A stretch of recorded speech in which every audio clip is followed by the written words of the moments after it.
नमस्कार दोस्तों, स्वागत है आप सभी का विद्यासागर गुरुजी यूट्यूब चैनल पर। आज इस वीडियो में हम लोग बिहार से रिलेटेड करंट अफेयर्स देखेंगे 2021 का, वो भी मार्च माह का। तो इसमें इम्पोर्टेंट बहुत सारा क्वेश्चन आंसर्स है जिसमें कि आपको फैक्ट्स के रूप में लिखा हुआ है, तो किसी भी तरह से क्वेश्चन आ सकता है एग्जाम में। तो बिहार के होने वाले सभी एग्जाम के लिए ये बहुत ही इम्पोर्टेंट है। और जो आपका नेशनली या फिर इंटरनेशनल लेवल के है तो वो तो सभी एग्जाम्स के लिए है। तो शुरू करते हैं ये वीडियो।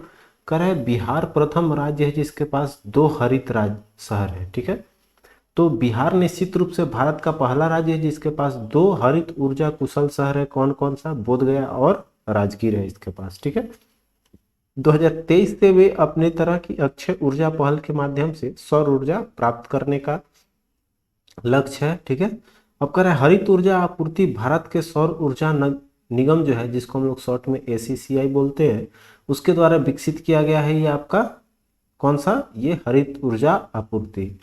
आगे देखिए, कर पटना में कई सरकारी कार्यालय जैसे कि है आपका हाई कोर्ट, इसका संग्रहालय और विद्युत भवन जो है वो भी हरित ऊर्जा से चलाए जाएंगे। और आगे है आपका कि इसमें राज्य सरकार परियोजना के क्रियान्वयन के लिए भागलपुर और लखीसराय में 500 मेगावाट सौर ऊर्जा संयंत्रों की निर्माण करेगी।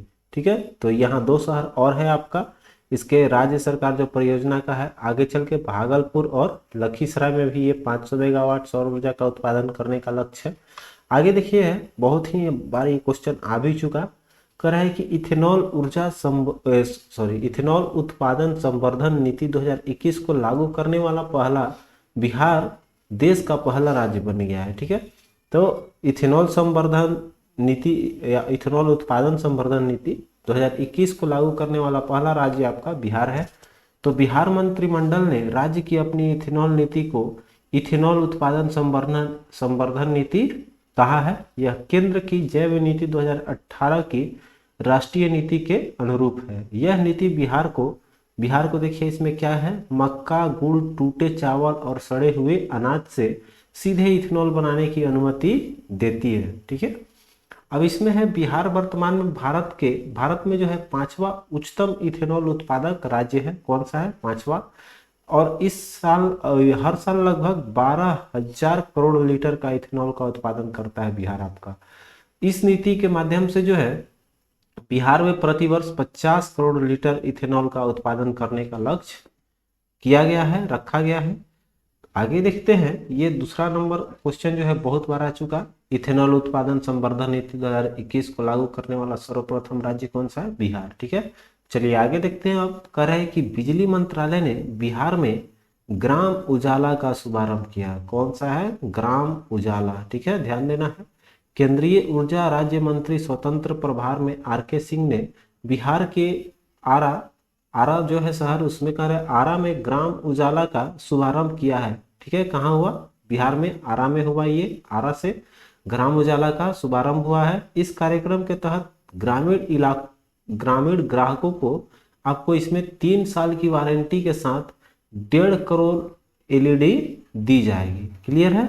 इस योजना के अंतर्गत आपको 3 साल की गारंटी के साथ LED मिलेगा और उसकी संख्या होगी 1.5 करोड़। अब करें, इस योजना के तहत सरकार ग्रामीण इलाकों में दुनिया के सबसे सस्ते LED बल्बों की पेशकश 10 अगस्त को करने वाली थी। तो आगे देखिए, करें यह भारत में कार्बन क्रेडिट का पहला कार्यक्रम है। ठीक है, तो ये ध्यान देना, एक इसका पार्ट्स है, कार्बन क्रेडिट का पहला कार्यक्रम है। आगे देखते हैं, अब 4 नंबर क्वेश्चन आपका चौथा पॉइंट है कि भारत में जल्द ही भारत का पहला डॉल्फिन अनुसंधान केंद्र खुलेगा। ये भी आई है आपका। ठीक है, ये भी आपका बहुत क्वेश्चन आने का उम्मीद है और एक तो एग्जाम में शायद आया भी है ये। बिहार में पटना विश्वविद्यालय के परिसर में, ठीक है, कहाँ खोलने का ये है? पटना यूनिवर्सिटी में आपकी खुलेगी एशिया का और भारत का पहला राष्ट्रीय डॉल्फिन अनुसंधान केंद्र। तो ये देखिए, इंटरनेशनली भी है आपका, एशिया का खुल रहा है और भारत का तो है ही। ठीक है, तो एशिया और भारत दोनों का पहला डॉल्फिन अनुसंधान केंद्र खुलेगा आपका पटना यूनिवर्सिटी बिहार में। बिहार दुनिया की आधी नदी डॉल्फिन की आबादी का घर है। ठीक है, आधी डॉल्फिन हमारे बिहार में ही है। अब देखिए, अगला है बिहार के नए मुख्य सचिव के रूप में आपको किसको मिला है? नए मुख्य सचिव के रूप में है हमारे अरुण कुमार सिंह, जो कि आपको दीपक कुमार का स्थान ग्रहण किए हैं। तो ये जो है अरुण कुमार सिंह आपको आईएएस है 1985 बैच को, जो कि बिहार के नए मुख्य सचिव के रूप में नियुक्ति किया गया है इनका।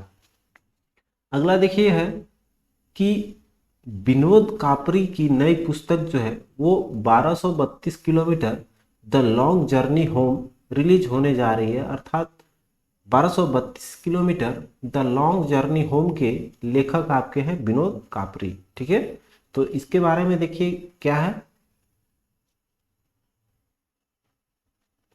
यह पुस्तक गाजियाबाद की प्रवासी की उत्तर प्रदेश से, जो कि आपका गाजियाबाद है उत्तर प्रदेश का रहा है, उत्तर प्रदेश से सहरसा जाने की यात्रा के बारे में है, जो लगभग 1232 किलोमीटर पड़ती है। ठीक है, इसलिए 1232 kilometre the long journey home इसका शीर्षक रखा गया है पुस्तक का। तो ये पुस्तक जो है गाजियाबाद से आपको सहरसा, ठीक है, गाजिया आपका यूपी से सहरसा बिहार तक की यात्रा का कुल दूरी है 1232 किलोमीटर, जो कि यह बुक जो है वो 7 प्रवासियों की वास्तविक कहानी है, जो अपनी साइकिल पर 7 दिन 7 रात की यात्रा पर निकले थे। ठीक है, तो आपका कुल दूरी 1232 किलोमीटर इसलिए नाम रखा है 1232 kilometre the long journey home. Clear है।